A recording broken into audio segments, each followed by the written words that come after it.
How we doing? It's a bit close. I'm just testing out this new tripod and see where I can actually place it so you can see what I'm doing. It's a learning experience for everybody.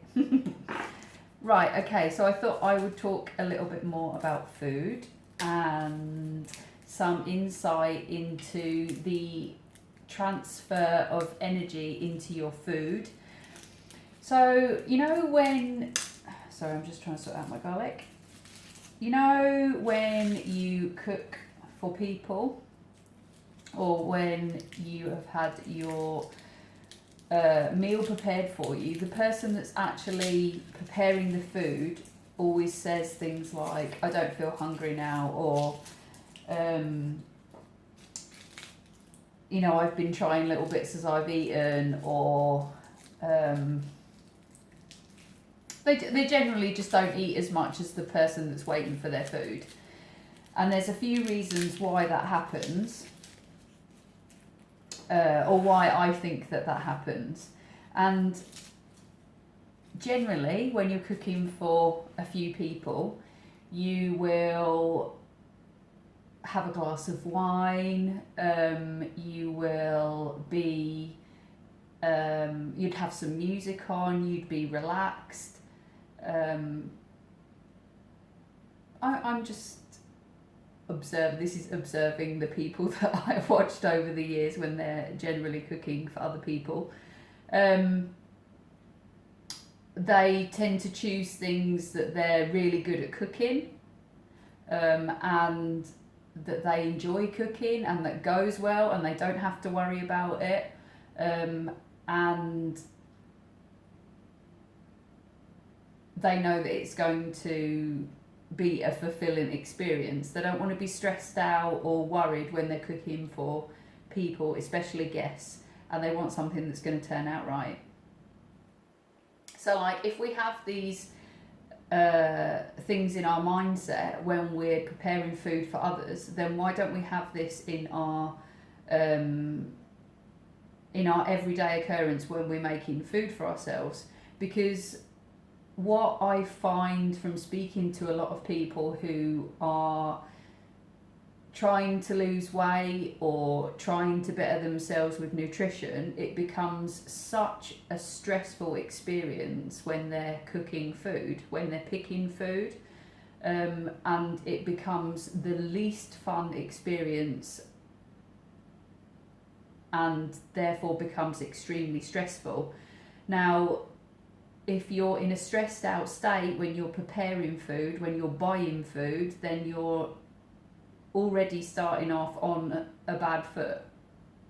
Because number one, you are transferring that energy to your food. You're going to consume this thing that you've put all this bad energy onto.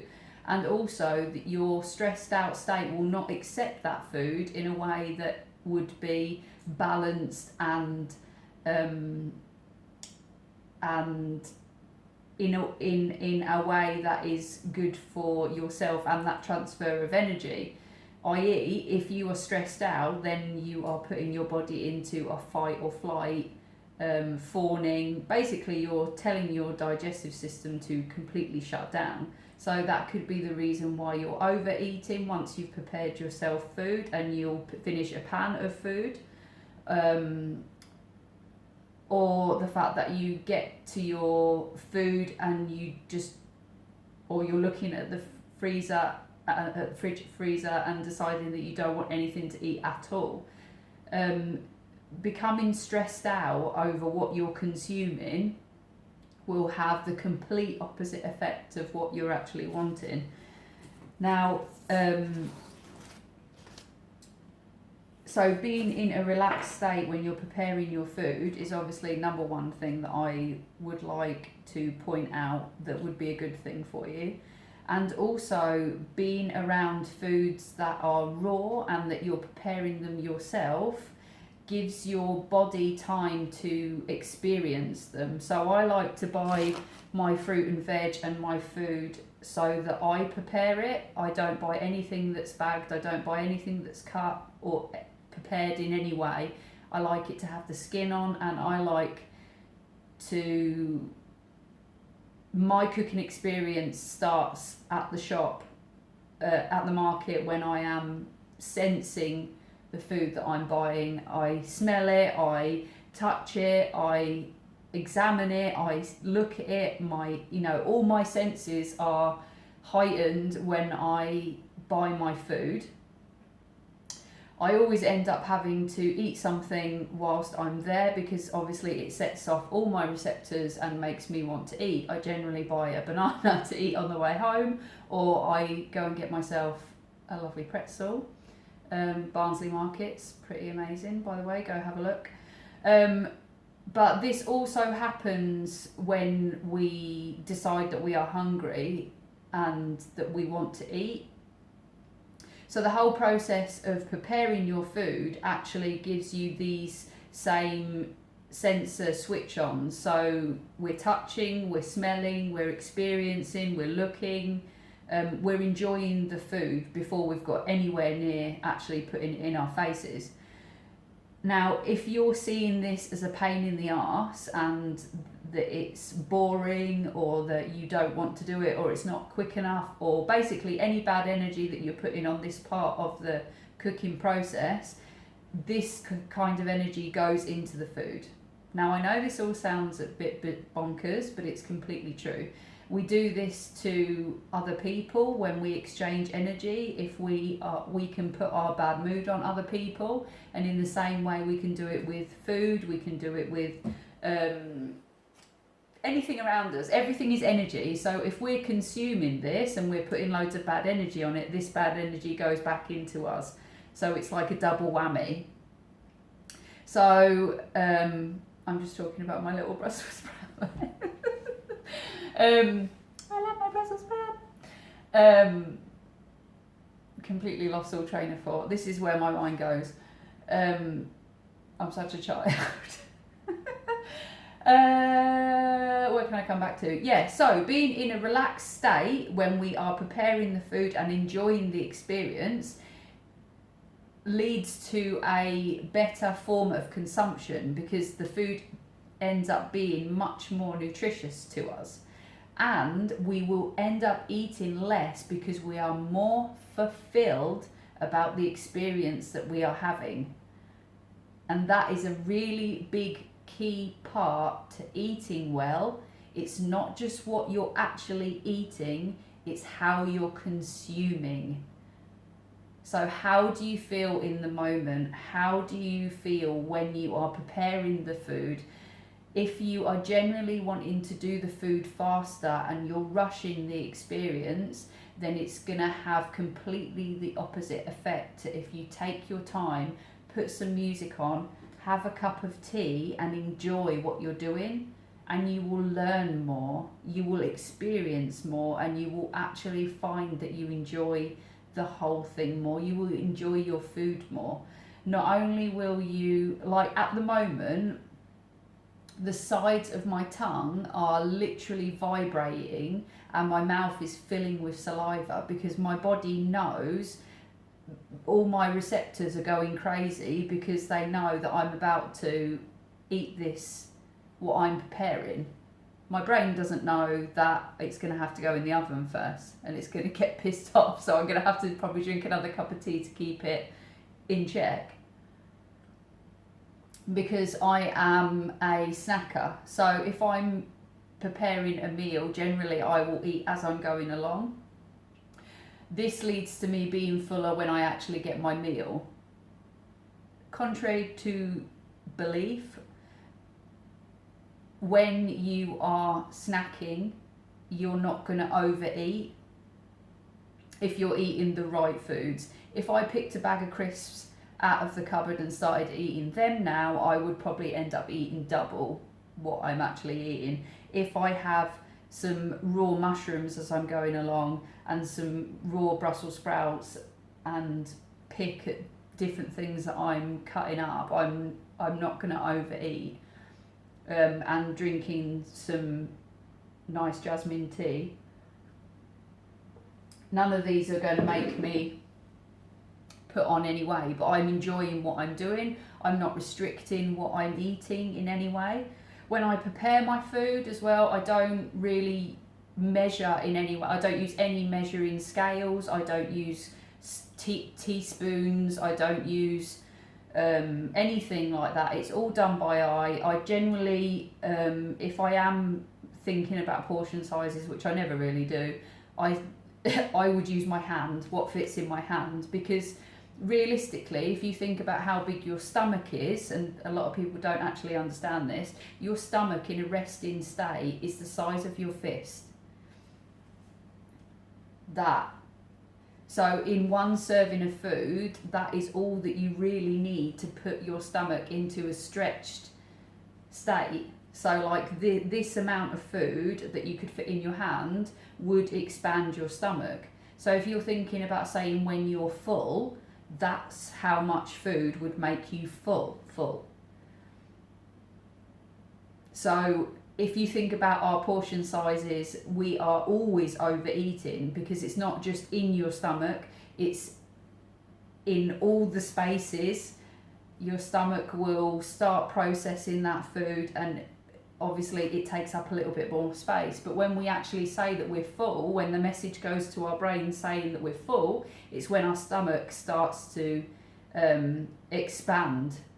And obviously by that time we've probably shoveled even more food into our stomach, so it's probably twice, if 3 times the size. So slowing down everything that we're doing and slowing down the process and actually taking in what we're doing can lead to actually taking on less food in one sitting. The main thing that I wanted to focus on today is the energy of what you're actually putting inside your body, because I slightly touched on that in the last video.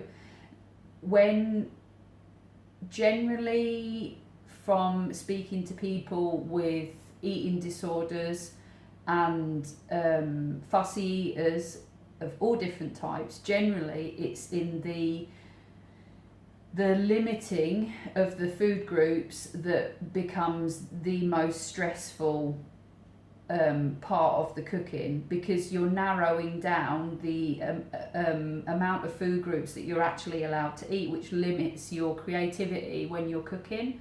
So if we say that nothing is off the menu and we can pick from anything that we want, then generally that gives it frees up a little bit more of the creativity in the way that we can process and enjoy the foods. As I said previous video, nothing is off limits. You can eat everything. Everything contains a source of energy. It's how it's cooked, how it's prepared, and how it meets you, i.e. is it processed, what sort of chemicals are on it. These have the bigger effects on you rather than the actual food group. So whether you are cutting out proteins, or you're cutting out dairy, or you're cutting out fats, for me, and this is my understanding, we need it all. And if you start cutting out one type, you are, how can I say, limiting your health, limiting your energy intake. That's the way that I see it. In regards to preparation of food as well, if you think about that you're washing everything and panicking that there's going to be residues on things, this is also like another fear mentality in regards to your food. Vegetables are going to have mud on them. They're going to have trace on them of where they've been. They come from the ground. They have probably had bugs on them. Well, I would say they have had bugs on them at some point in their lives. And they have been through lots of people's hands. They have been in and out of baskets. The fact that they go onto the conveyor belt and probably been touched by somebody else's hands is really not something that you should be worrying about. If you're washing and scrubbing and worrying about where your food has come from, you're adding to the fear that you're putting onto the food that's going into your body. at the end of the day, the bugs that are on your, and the bacteria and all the rest of it that's on your food is probably going to be the same on your steering wheel in your car. It's going to be on your shoes that you pick up. It's going to be on your toilet seat that you put down. Like, it really is not even worth doing. If you think that you're washing pesticides and things off your fruit and veg, it's inside it. In the same way that our skin is porous, so is a vegetable, so is a piece of fruit. It goes into the fruit and veg. The best way to get round this is to try and find fruit and veg and raw ingredients that are pesticide free, and obviously that is so rare. You can only do your best in finding the best ingredients that you can get your hands on, and generally it is so much more expensive. I buy all my fruit and veg at Barnsley Market. I find their produce to be pretty amazing. It's always it feels good. It always lasts a long time. It feels really fresh to me. It smells great, and I like the fact that it's got dirt and stuff on it. To me, it just makes it more real. And the smells take me back to my dad's garden with his fruit and veg. So for me, it's just a whole win-win experience. So I'm going to close by saying enjoy your cooking process. Slow down. I know that it's really hard, especially if you have a family and everybody's wanting 20 different things from you at meal times, but if you can make more time to prepare food, get the kids involved, because it will help them to stop being so fussy, and wash up together and things like that. All the whole process of cooking and eating should be ritualized and enjoyable for everybody. And yeah, if you've got a fussy eater in the house, get them involved more than anybody else on the planet. They should be your sous chef if they are super fussy. I hope that helps, and I hope you enjoy your tea tonight.